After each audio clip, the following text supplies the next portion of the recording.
Alright guys, so I'm back with another review, my second one, and again this is a figure from the Build-A-Figure Mandroid Winter Soldier Wave, and this is the one that I got today with the final piece I needed for Mandroid, the head.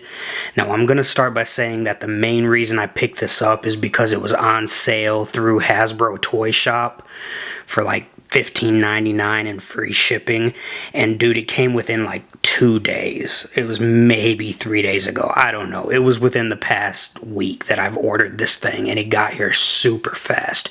So kudos to whoever got this figure out as quickly as they did. The Mandroid head was the #1 thing that I needed, and I've already went over that figure and what I'm happy with about it, what I'm not happy with about it, and ironically enough, what I'm least happy with the Mandroid figure also happened to come with the figure I've gotten from this wave that I'm least happy with. I said that I was going to try to mix up figures that I'm happy with and not happy with.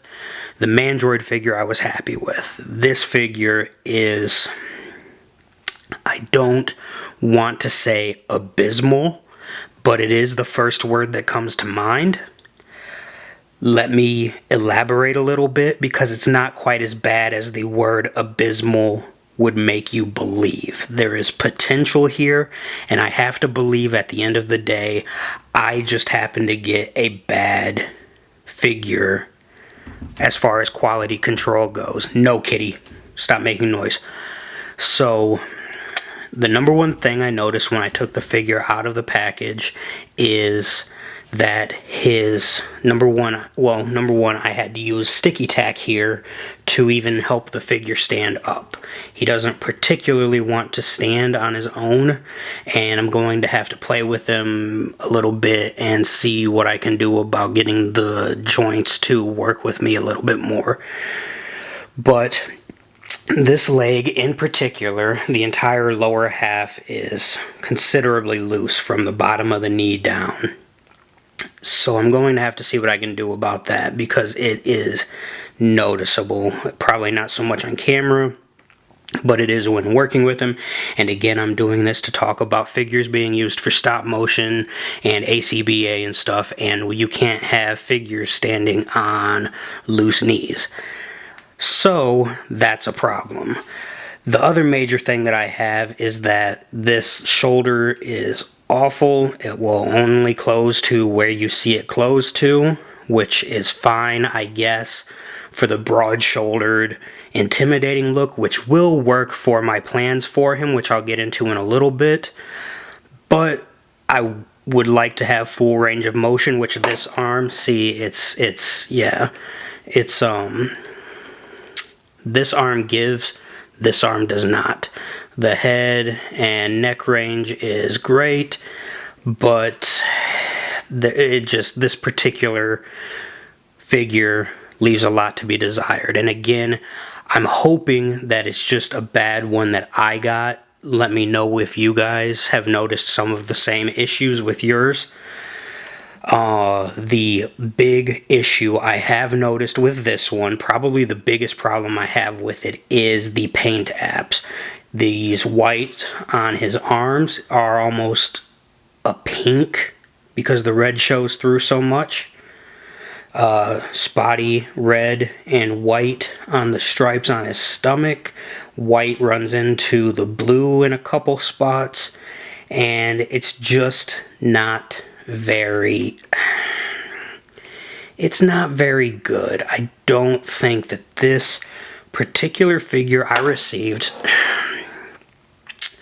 should have made it past quality control. But it did, and I'm going to make the best out of a bad situation. My pal locally, Isaac Nanny, is going to take him before I leave for Georgia to move down there for work. He's going to take this particular Captain America for me, and he's going to customize him into a U.S. agent for my stop motion show. I'm going to have specific episodes designed for S.H.I.E.L.D., and I really wanted a U.S. agent, and it just happened to come out cheaper to buy this figure and have it customized than to drop $30+ on a US agent from the older lines. So I'm hoping after we get it customized, the major issue being the paint, once he's done working his magic, the main issue being the paint is rectified. And that'll do a whole lot in making me happier. Now to just deal with his imbalance is the word that I'm going to use right now. He just doesn't work. He could work very well. I like the Marvel Now look. Some people do, some people don't. I'm in the group that does. I like the Marvel Now look. But this particular figure I'm pointing at right now just does not work for me, and it's going to take some work to make him work for me. The potential is there, so that's okay, but it's not there yet. What I'm most happy about before I finish this review up is the shield.